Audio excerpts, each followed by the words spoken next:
Thierry Marx était l'invité de TF1 Info, c'était l'occasion pour lui de clarifier sa pensée sur la crise de la restauration. Et nous allons voir qu'à la manière de l'homme sage, Thierry Marx pense ce qu'il dit, mais ne dit pas ce qu'il pense. Thierry Marx, on voit aussi qu'il y a beaucoup d'établissements. J'ai des chiffres, 361 000 établissements il y a 5 ans, 407 000 aujourd'hui. C'est quasiment 13% de plus. Est-ce qu'il y a trop de restaurants en France? Il y a probablement trop de gens qui utilisent le mot restaurant.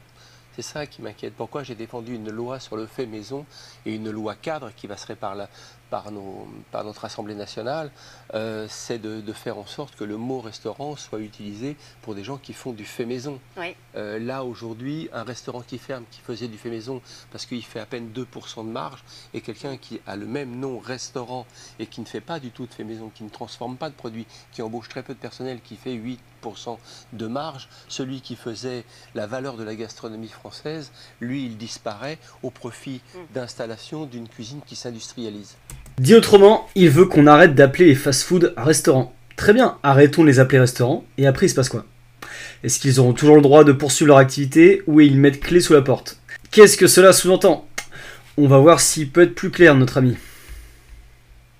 Est-ce qu'il faut, comme pour les taxis, un nombre de licences, un numerus clausus, pour pas qu'il y ait trop de restaurants?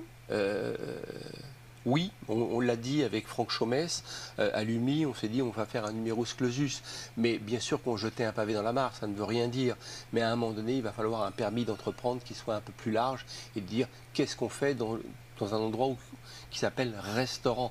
Donc là, il est clairement en train de revenir sur sa proposition de numerus clausus, qu'il nous martèle depuis de nombreux mois. Je vous rappelle qu'avec Franck Chaumès, ces personnes voudraient limiter le nombre de restaurants dans les grandes villes. Sauf que, comme l'a dit très justement Stéphane Manigold, ça existe déjà, ça s'appelle une licence de débit de boisson. C'est pour ça qu'aujourd'hui Thierry Marx est bien obligé d'admettre que sa proposition de numerus clausus c'est du bidon complet et qu'il nous propose maintenant un permis obligatoire pour être restaurateur. C'est ce qui est expliqué plus bas dans l'article, donc je vais vous lire un paragraphe là. Il faut encadrer la profession, ce n'est pas parce que vous regardez Top Chef que vous êtes restaurateur, explique Franck Chaumès, président de l'UMI à TF1 Info. Le syndicat travaille sur un projet visant à rendre obligatoire une formation de 35 heures sur une semaine sanctionnée à la fin par un examen pour toute ouverture d'établissement de restauration. Qu'il s'agisse d'un restaurant gastronomique ou d'une chaîne de fast-food. Les cours porteraient exclusivement sur la gestion d'un établissement et non sur la cuisine. Aujourd'hui, on ne ferme pas un restaurant parce qu'on a trop cuit ses œufs, mais parce qu'on ne maîtrise pas les bases de la gestion. Or, dans un contexte marqué par la baisse du pouvoir d'achat et la hausse des coûts de l'énergie et de la main-d'œuvre, savoir gérer ses finances, ses stocks et ses plannings se révèle crucial pour assurer la pérennité de son entreprise. La formation telle qu'envisagée par l'UMI serait spécifiquement demandée aux personnes en reconversion professionnelle et non aux titulaires d'un diplôme en hôtellerie-restauration. Oui, comme si avoir un CAP ou un BEP, ça justifiait d'avoir des bases en gestion. Alors j'ai longtemps dit pourquoi pas cette proposition, mais en y réfléchissant bien, je ne comprends pas vraiment son intérêt. Franck Chaumès, son vrai problème, c'est pas que les restaurants fassent faillite, c'est qu'il trouve qu'il y a trop de restaurants, parce qu'il n'accepte pas le jeu de la concurrence. Donc il veut les limiter. Et pour les limiter, on mettrait en place un permis pour être restaurateur. J'imagine que cette formation de 35 heures serait payante, donc là je commence à voir le facteur limitant. Il manquerait plus qu'elle soit dispensée par l'UMI, et là il pourrait contrôler très facilement les nouveaux entrants. Je dis ça en rigolant, mais je vous rappelle qu'il y a des mecs à l'UMI, ils veulent avoir le pouvoir d'autoriser tel ou tel restaurant à s'installer à tel ou tel endroit. Je pense notamment à Adrien Pedrazi du côté d'Agen.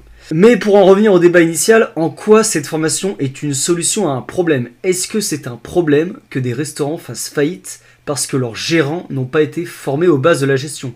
Ça n'empêchera pas au fast-food d'exister, il y aura toujours des restaurants qui ne diront pas ce qu'ils sont en faisant du réchauffé. Donc soyez clairs messieurs, votre formation aux bases de la gestion, c'est pas un moyen de limiter les faillites, c'est un moyen de limiter les restaurants tout court. Il n'y a aucune volonté de former qui que ce soit, ce que vous voulez c'est limiter le plus possible la concurrence, c'est tout. La question, parce qu'aujourd'hui on voit énormément de choses qui s'installent, y compris dans des secteurs d'activité qui n'étaient pas des restaurants. Vous voyez aujourd'hui des petits supermarchés qui sortent une terrasse, on réchauffe un plat cuisiné. Finalement ça télescope le chiffre d'affaires d'un restaurateur qui lui essayait de faire du fait maison. Voilà, tout est dit. Avec ce type de permis, on empêcherait une supérette de proposer du réchauffé. Mais si c'est un permis, je vois pas ce qui empêche le gérant d'aller passer son permis obligatoire et de revenir avec sa petite formation de restaurateur et de pouvoir proposer son plat réchauffé. Et autre chose, si une supérette devient le concurrent d'un restaurant qui fait du fait maison, c'est que le restaurant en question doit pas faire une cuisine tant faite maison que ça. On est quand même sur deux standards de cuisine qui sont très différents, hein. On parle d'un côté, on parle d'un plat sous vide réchauffé, et de l'autre, on parle d'un plat cuisiné dans une cuisine par un chef, etc., etc. Donc soit c'est de la mauvaise foi de la part de Thierry Marx, soit il rejoint ma théorie selon laquelle 80% des établissements qui se vendent comme du fait maison ont une partie de leur carte qui est constituée de plats industriels.